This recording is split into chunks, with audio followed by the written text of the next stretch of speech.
it's an interesting question. Like, I will put that back onto you and ask you a question though, just to get your audience thinking. So I see a lot of people come into as a startup, they come into startup space, for example, and they've got a killer idea. Like, again, we could use someone like yourself, like exceptionally good at what you do. Been in business for a couple of years now, and I have no doubt that a lot of people come to your website and they're like, oh, it looks okay, but if they came to your website and they're like, I look phenomenal, like they would have probably reached out to you. So people that kind of like are a bit cost averse to investing in their websites, but they're happy to go for like 2, 3, 4, 5 years with a site that never converts. I try to convince them and go, look, if you had have just done this at the start, like, and again, it's like you can get started with websites for like $2,000, $3,000. If you can't get into businesses than $3,000 on a business after a couple of months, like get a job.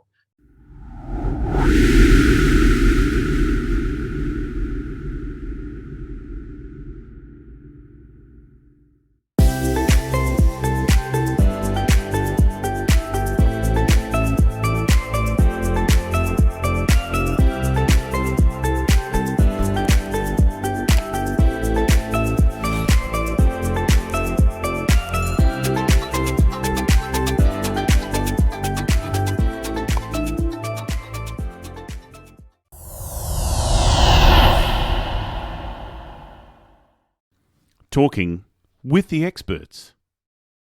Hello and welcome to Talking with the Experts. My name's Rose Davidson from rosedavidson.com. And Talking with the Experts is about all things business by business owners for business owners.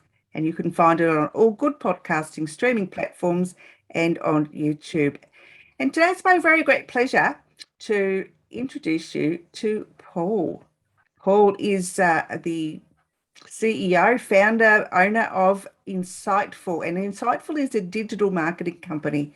And he's been operating in the e-commerce industry for more than time than I can think to remember. Yeah, 20-something years now. Welcome, Paul, and thanks for joining me. Thanks, Rose. Thanks for having me. Yeah, can you tell me a little bit more about what Insiteful does and just a little bit about your history? Yeah, sure. So Insiteful is a full service marketing agency. So we specialize in things like Google AdWords and search engine optimization, content marketing, and website development builds as well. So we work with all kinds of clients from like local business owners to 8-figure business owners right across Australia. Terrific. And I know you've been doing it for a long time, and I know we've been friends for ages and ages, but Yes. so tell me how your business helps other businesses in the digital market. Yeah, so there's a lot of businesses out there at the moment, obviously trying to go it alone and do their own thing in terms of doing their own marketing. They're kind of the shotgun approach where they're like, oh, well, we'll chuck $100 here or $1,000 here or $10,000 here and kind of hope that things stick and eventually something happens from that. So I would say that we're very methodical. So we're experts in certain lanes as well. So lanes such as search and paid and media buying and content and that kind of thing. So they can come to us and by working with us, instead of having to potentially go and hire a marketing manager and then they've got a marketing manager and need to hire a search person and an AdWords person and a content writer, they can just leverage our team. So our team basically become their project manager and their marketing manager, and then our team do all the fulfillment for them. So rather than paying salary bills of, like hundreds of thousands of dollars a year, they might end up paying us like $100,000 a year or $200K a year. And we just take out all the headaches and deliver everything they need, pretty much 90% of what they're going to need, excluding things like TikTok and, strange platforms like that. We don't do that for them because most of our clients are business owners as well, or e-com brands. So yeah, that's kind of the lane that we sit in. Yeah, it's a great lane. I know there's not very many organisations that do as much as what you do. It's limited, I think, that people that encompass all the benefits of having a digital market. But what are the benefits to a business owner to being digital savvy or digital wise? So I guess in a COVID slash post kind of apocalyptic economy that we're going through at the moment, pretty much every business needs to be moving online. There isn't really many businesses that I can think of that don't need an online component. Even like we're seeing a massive influx of like tradies, like, man, I just need a website to get online and get things moving and stuff. And, we're not relying on word of mouth and that kind of stuff anymore. So, it's an interesting one. So prior to a couple of years ago, I would have gone, I don't need websites and I don't need that. I know we're friends with guys like Scott Humphreys from our business group, and he still tells me, I don't need a website, Paul. I'm like, mate, if you had a website, you probably have like so many more customers coming to you. Like, yeah, it's okay. Like, all right, you do you. So, but I don't know, you're constantly having a go at your website and trying to improve it and stuff, and that's really good. But like I say, I have those conversations with all business owners. They're like, I've got a website, it doesn't work for me. I said, well, mate, a website is kind of like a garden. You build it and then you constantly need to keep pruning it and then watering it and developing it. And a lot of business owners are catching on more to that kind of concept than what I found previously, which is good finally. So it's just kind of taking some people a bit of time to reach that point. Yeah, I think a lot of business owners have been told that websites aren't an essential part of their business, but since COVID's hit, it's really important that you have a digital presence. Because if you don't, people don't know where to find you, because it's not like you can just go to a networking event anymore and just hand out your business card. So even having a digital business card is really a great step forward for your business. And I guess for people who are just starting out, I know websites can be expensive if you hire someone outside of your organization to do that. So how can startups minimize the cost of a digital presence? It's an interesting question. Like, I will put that back onto you and ask you a question though, just to get your audience thinking. So I see a lot of people come into as a startup, they come into startup space, for example, and they've got a killer idea. Like, again, we could use someone like yourself, like exceptionally good at what you do, been in business for a couple of years now. And I have no doubt that a lot of people come to your website and they're like, oh, it looks okay, but if they came to your website and they're like, I looked phenomenal, like they would have probably reached out to you. So people that kind of like are a bit cost averse to investing in their websites, but they're happy to go for like 2, 3, 4, 5 years with a site that never converts. I try to convince them and go, look, if you had have just done this at the start, like, and again, it's like you can get started with website for like $2,000, $3,000. If you can't get into businesses than $3,000 on a business after a couple of months, like get a job, get that money, and then make a website. Do you know what I mean? You can't. It's not a place that you should be like scrimping on. So for startups and stuff, like, and there's a real gap in the market with startups. So there's half the startup market come along and go, hey, we want to chuck like $5,000 to $50,000 on our website, and there's the other startups that don't want to spend 10 cents, but they're going to waste 3 or 4 or 5 years of their life trying to get their business off the ground with this poor website. So I think it's very important to consider that. So it's like, basically my advice to answer your question is like, however you can scrap together that money, make it happen, and then go and work with someone that you trust and is going to do a good job for you cheap, because you can get a good site done cheap. Like we do cheap sites, occasionally if I find a business owner, I'm like, you know what, I know they don't have much money, but they're a good operator and I can see massive potential. And, once they're successful down the line, they're going to become a client. So there's plenty of, not just trying to, put myself out there, but there's plenty of people out there like me that happy to help people out. So, I'm not sure if that answered your question. Yep, certainly did. Yes. And I know that you've audited both of my websites, and the feedback was absolutely so helpful that I received. Because I know in the business group, I am what's it called? I'm a business owner Australia. That's it. Yeah. Which, by the way, people, is a really great Facebook group. You're a moderator You're a moderator in there as well. I'm a moderator, yes. Yeah. And And there's like 10,000 other people in there as well that you can bounce Occasionally ideas Paul off. offers free audits on people's websites. And so, I jump in all the time. Actually, he comes and looks at mine. Yeah. every time I do that, I'm like, oh, there's Rose again. She's been making changes. It's good. And I don't mind doing that as long as people are having a go. Like, again, if I can't afford to do it, have a crack yourself. Just, keep moving forward. Like it's important to like I said.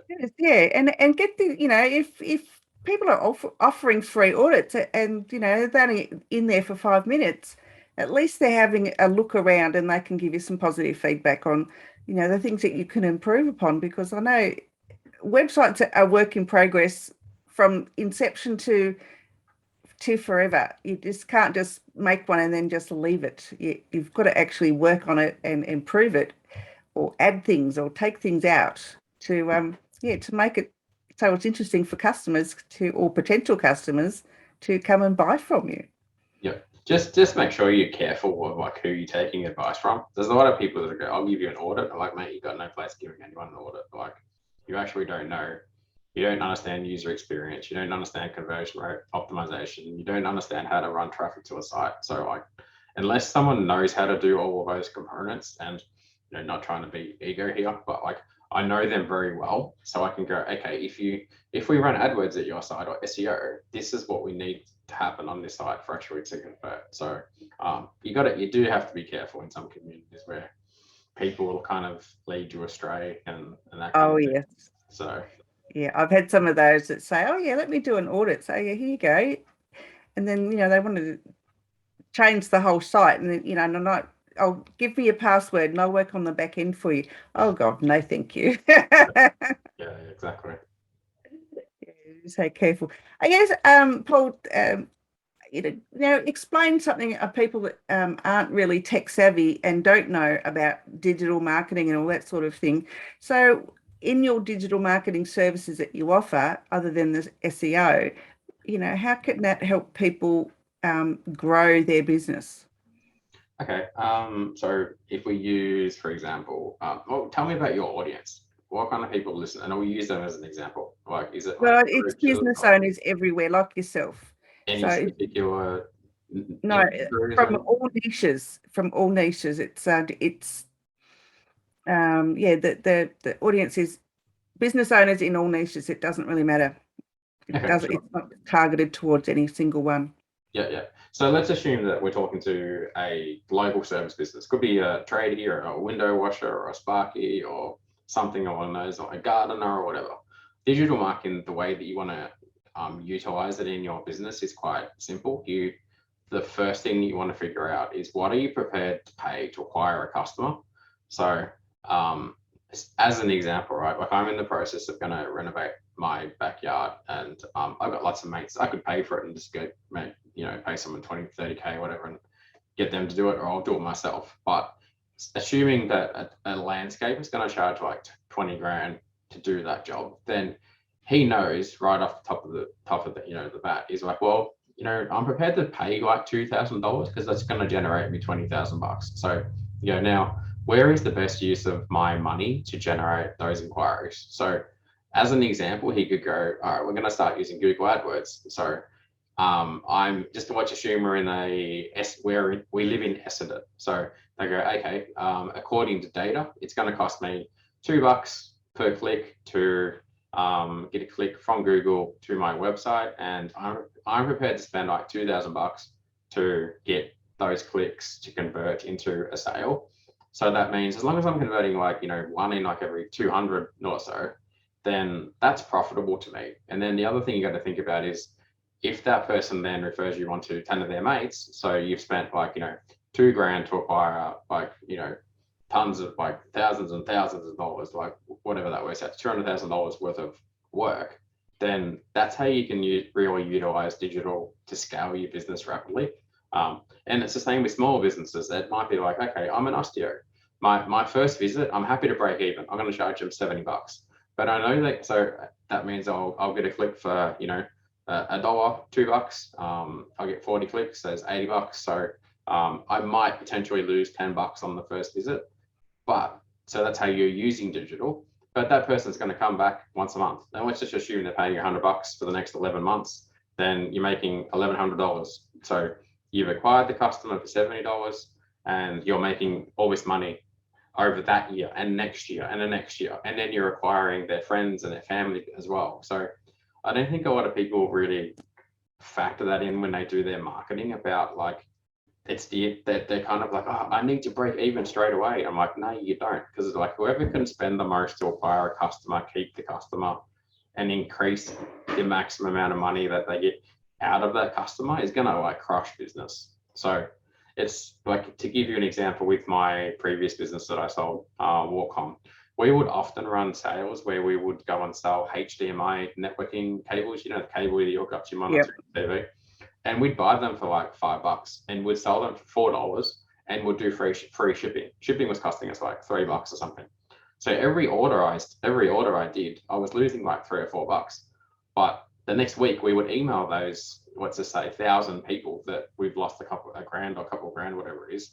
They'd all come back and they'd buy a monitor and a printer and blah, blah, blah, blah. So it's costing me that to acquire, you know, potentially make like 100 grand of revenue out of that next email to them. So that's really how you need to look at digital. So even again, using a business like yours, you're like, okay, well, I provide virtual executive assistant services or something along those lines, or I can help people do webinars and stuff. I mean, you can give me some more examples of what you do. I know you do similar stuff like that, but it might be, you might charge $2 grand. So you go, you know what, I'm happy to spend like $500 to acquire that customer, because it means that I'm not sitting in Facebook groups all day long, waiting for someone to post, and then, you know, 3 weeks pass and I haven't got anything. Whereas you can go straight to AdWords, turn it on straight away.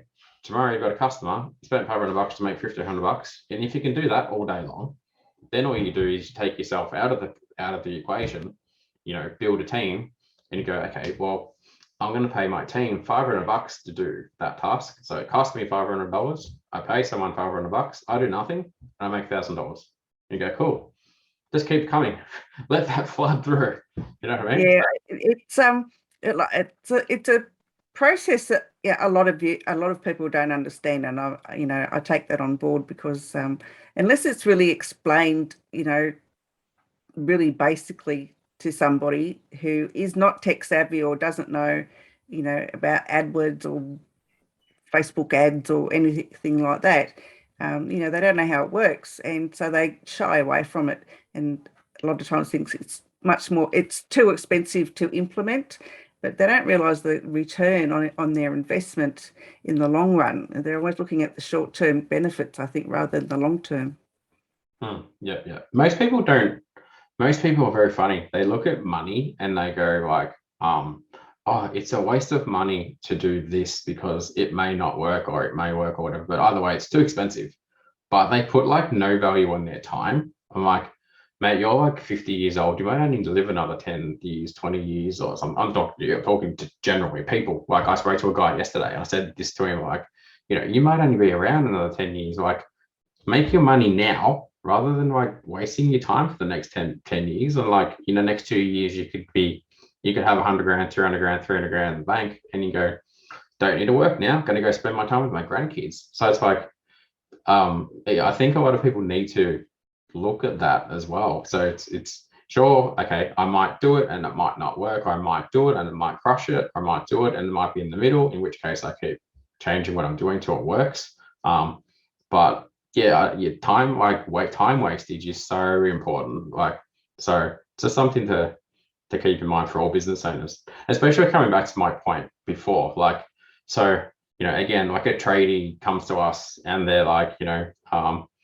I'm really, really good at what I do. I've got a really, really good team. I've got really, really good pricing. I just need more customers. And there's two mindsets. They'll either go, I'm just going to wait for word of mouth and try and figure it out, and I'm going to suffer and struggle and battle for the next 3, 4, 5 years, versus the other guy that kind of comes along and goes, you know what, let's try it. I'm committed to this. Let's smash it. And then they become successful. They have more kids. They have bigger houses. They have fancy cars. And I'm like, cool, you know, because they committed to it as well. So yeah, and they bought time. They bought speed by using digital marketing. Because like, to come back to your question, digital marketing, the customers are there waiting. You just need someone to put you in front of them, basically. So that's and that's what we do. We put you in front of the right customer at the right time, send them to a nice looking website. You do the rest from that. You wow them with the service, and you be a great person and give a good service, and then they tell their mates, and they keep coming back, and it's quite simple, really. And that's what you want, return clientele. Yeah, exactly. Yeah. So, Paul, where can people find you? We can head over to our websites, which is insiteful.com.au. So insiteful.com.au. That's probably one of the easiest places to reach out to me, or join that business owner group and come say hi. I'm in there. I'm one of the moderators as well. So, or give us a call on 1300 Insight. So that's a couple of ways. So yeah, you'll be able to find me on one of those channels there. Yeah, I know you've got a few training programs. How are they going? Yeah, we've got a group, a course on how to build Facebook groups. So that's something that I kind of push a lot of people into do as well, is like all business owners should actually have a Facebook group. Like you should have a Facebook. I think you've got one, don't you? Yeah. I've got like 20 or 30 Facebook groups now, but most of them are like more than 10,000 members in most of them as well. So it's very valuable. You have all your audience inside your Facebook group, and you put offers to them, and you help them, and they reach out to you, and they give you money, and it's good. And so if anyone's interested in hearing about that, you can go to insightfulcourses.com.au. So spell the same, Insightful, INSITEFUL, and then courses.com.au. You can read about that. It's pretty cheap. It's like $297 or something. Yeah, it's not dear. No. I've got people using it. Yeah, and they're making, like $100,000, $200,000 a year. So it's easy. I make hundreds of thousands of dollars from Facebook groups a year, and I don't even do anything in them, pretty much. Very rarely do I do anything in them. No, you're pretty quiet, actually, except when there's a bit of trouble going on. Yeah.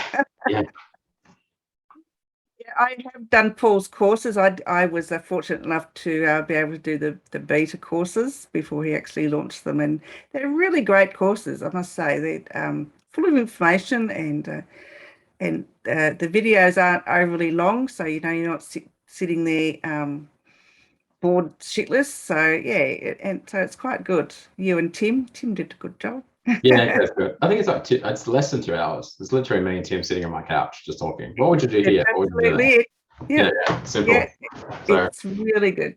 You can get up and running and have like a Facebook group running in like a couple. You can watch it in the morning, and you can be flying in the afternoon with it. So absolutely, yeah, it doesn't take very long to get through. No. I guess, Paul, any last words of wisdom for our listeners and viewers today? Well, last words of wisdom depends who I'm speaking to, really. Just like, I guess, like I said, especially the website stuff, like just don't waste your time, like waiting for stuff to happen. Go in and do it properly, get it moving, like get the results happening now. Do it for yourself, do it for your family and your team, and that's really important.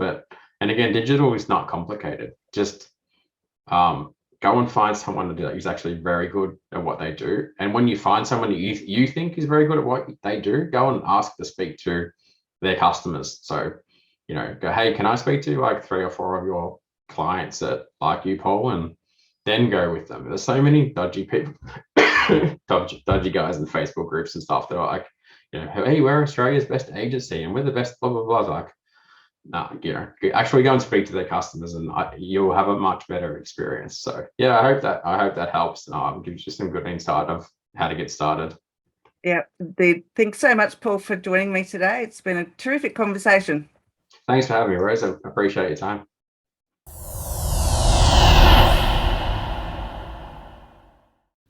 Talking with the experts.